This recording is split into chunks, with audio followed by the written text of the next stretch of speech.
Hello, नमस्ते. कसे आहात सगळे? छान ना? मी पण मस्त आहे. मी तुम्हाला रोज सांगत असते काय तर म्हणजे आपण आनंदी राहायचं. हे बघ, हे जीवन आपल्याला एकदम मिळाले आणि किती दिवसाचं आहे हे पण आपल्याला माहित नाहीये. पुढे किती दिवस आहेत, महिने आहेत, वर्षे आहेत, काही. त्यामुळे हे जीवनात आपण काय करायला पाहिजे? आनंदी राहायला शिकायला पाहिजे आणि लोकाला पण आनंद द्यायला पाहिजे. आता हा आनंद कुठे दुकानात विकत मिळतो का? ऑनलाईन मागवता येतो का? नाही. मग आनंद म्हणजे काय हे आज जरासं बोलूया. आता आपल्याला त्रासदायक भावना असल्या, दुःख असलं की तिथे आनंदाचा अभाव असतो किंवा आनंद नसतो. त्रासदायक भावनांवर ताबा मिळवण्याचं सर्वात प्रभावी उपाय कुठला माहित आहे का? जे काही तुम्हाला दुःख आहे, जे काही तुम्हाला त्रासदायक अशा भावना आहेत, काही असेल, त्या भावनांच्या विरोधी भावना उत्पन्न करणे किंवा निर्माण करणे. दुःखी असाल तर सुखी भावना निर्माण करा. म्हणजे ज्या भावनांमुळे तुम्हाला त्रास होतो त्याचे अगदी ऑपोजिट भावना तुम्ही निर्माण करायला पाहिजे.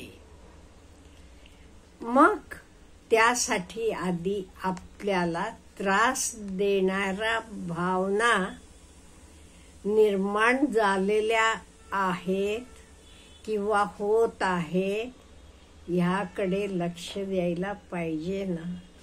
आपल्याला कळायला पाहिजे त्रास देणाऱ्या भावना आपल्यात निर्माण झालेल्या आहेत किंवा होत आहेत. हे कळलं तर तुम्ही त्याच्या विरोधी भावना निर्माण कराल. आता संताप, शोक, भीती, तिरस्कार, मत्सर ही झाली नकारात्मक भावनांची नावे. आणि काही एका दोन उरली पण असतील. किंवा वर्णन. काय काय संताप असू शकेल, शोक असू शकेल, भीती असू शकेल, तिरस्कार, द्वेष. ह्याच्यामुळे त्रासदायक भावना निर्माण होतात. प्रत्यक्षात त्यांचा अनेक सूक्ष्म छटा पण आहेत आणि संकट काळात त्या कधी आपल्या मनाचा ताबा घेतील हे आपल्याला समजत सुद्धा नाही, आपल्याला कळत सुद्धा नाही. पण या सगळ्या भावना आपल्या यंत्रणेत पूर्ण शक्ती घालून त्या खच्चीकरण करून टाकतात. आपल्याला एकदम हताश वाटायला लागते. सगळं काही संपले, मला जगायला नको असं वाटते. का? हा संताप असेल तुमचा, शोक असेल, भीती असेल, तिरस्कार असेल, मत्सर असेल, कुठलाही. ह्या भावना एवढ्या मोठ्या प्रमाणावर तुमचे मनाचा ताबा घेतात.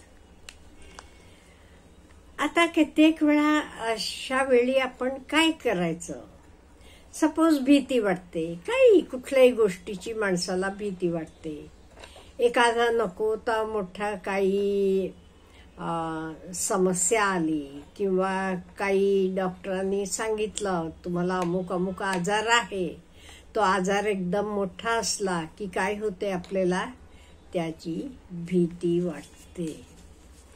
आता नुकतंच एका 8-10 महिन्यापूर्वी माझ्या मैत्रिणीला कॅन्सर डिटेक्ट झालं आणि ती गेली सुद्धा. आता तसं झालं त्या दिवशी ती म्हणाली मी खूप रडले. आम्ही तिला भेटायला गेलो होतो तेव्हा ती म्हणाली मी खूप रडले डॉक्टरांनी सांगितल्यावर.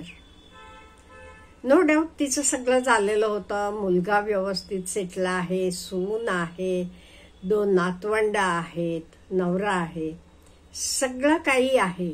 तरी मला म्हणाली मला काय झालं माहित नाही, मी खूप रडले.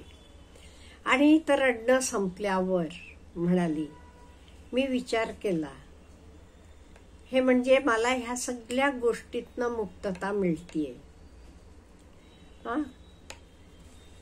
म्हणून मी नाच करायला लागले म्हणाली. नाच केला म्हणाली. का आनंद झाला मला.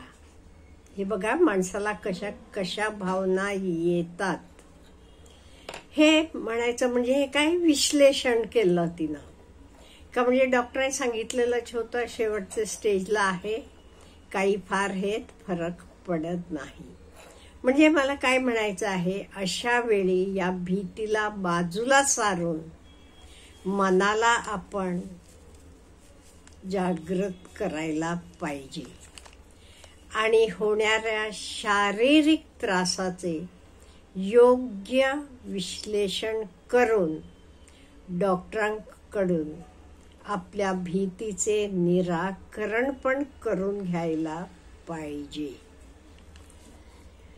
ह्याच्याशिवाय नकारात्मक भावनांचे योग्य वेळी विवेचन केलं नाही तर आपली वाटचाल झपाट्याने निराशेकडे जाऊ शकते आणि मग मानसिक विकारांसाठी दिली जाणारी औषधे आपले वाट्याला येतात.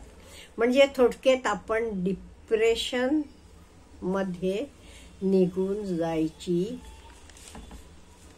जायचे चान्सेस आहेत. त्यामुळे उत्तम कामगिरी करण्याची, उत्तमते कमवण्याची इच्छा ही अगदी नैसर्गिक भावना आहे. ती प्रबळ करत राहिलो तर नक्की त्रासदायक भावनांचे निराकरण होते. हे प्रयत्न मात्र पूर्ण निष्ठेनं करावं. आनंदाची वाट म्हणजे आपल्याला आपोआप सापडते. म्हणजे काय, उत्तम कामगिरी करायची कुठलीही असू दे. तुम्ही स्वयंपाकघरात स्वयंपाक करत असाल तरी उत्तम स्वयंपाक करायला प्रयत्न करा, अगदी उत्तम. नोकरी करत असाल तरी ती उत्तम करा. त्यामुळे उत्तमते कमवण्याची इच्छा, तणाव असेल, पैसा असेल, काही असेल, योग्य प्रकारे म्हणते मी. त्यामुळे उत्तम प्रकारे करण्याची इच्छा करा. तुम्ही कोणाला ज्ञान देत असाल तरी तो पण अगदी उत्तम प्रकारे द्यायची भावना तुमचे डेव्हलप करा. एवढं झालं का नाही, आपण खूप सुखाची, आनंदाची वाट धरतो. कित्येक सिनियर सिटीजन्स मी बघितलेत. अहो, आजूबाजूचे मुलांना ते फ्री मध्ये शिकवतात, काय आवड आहे म्हणून. एवढेच काय, माझे एक ओळखीचे तरी मुलांना सकाळी शाळेला सोडायला, क्लास झाल्यावर ते स्वतः जातात छोटे मुलांना सोडायला शाळेत. फक्त घेऊन यायचं, त्यांचे आई म्हणतात ते. म्हणजे कोणाचं होमवर्क आहे नाही, काही टीचरांना भेटायचं असलं की.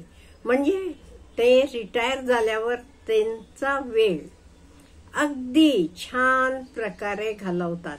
अगदी छोटी छोटी मुलं येतात, त्यांना ते इंग्लिश शिकवतात.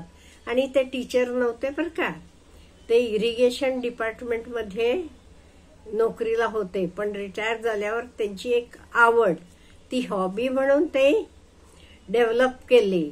आणि आजूबाजूचे सगळे छोटे मुलांना ते अगदी मन लावून खूप छान शिकवतात. त्यामुळे मुलांचं डेव्हलपमेंट झाले, आयांचं त्यांच्यावर विश्वास बसले आणि क्लास झाल्यावर ते मुलांना स्वतः जाऊन सोडून येतात शाळेला. ते म्हणतात माझं पण वॉकिंग होते तेवढं. त्यांना सोडायचं, येताना घरात काय बायकोन सांगितलेली भाजी बिजी आणायची असली तर घेऊन यायचं आणि मुलांना आणायला मात्र आया येत जायचं. आणायला हे जात नाहीत. हे का म्हणतात म्हणे, टीचरांना त्यांच्या आया भेटतील, त्यांचं काही प्रगती कळेल, काही विचारायचं असलं की पण त्यांचं होते, म्हणून ते हे फॉलो केलेलं आहे. म्हणजे मला काय म्हणायचं, आनंद कुठेही लांब नाहीये, तो शोधायचा, पकडायचा आपल्या हातात आहे. त्यामुळे आपण सगळे आता आनंदी राहायला लागायचं ना. अच्छा, हॅव ए गुड डे.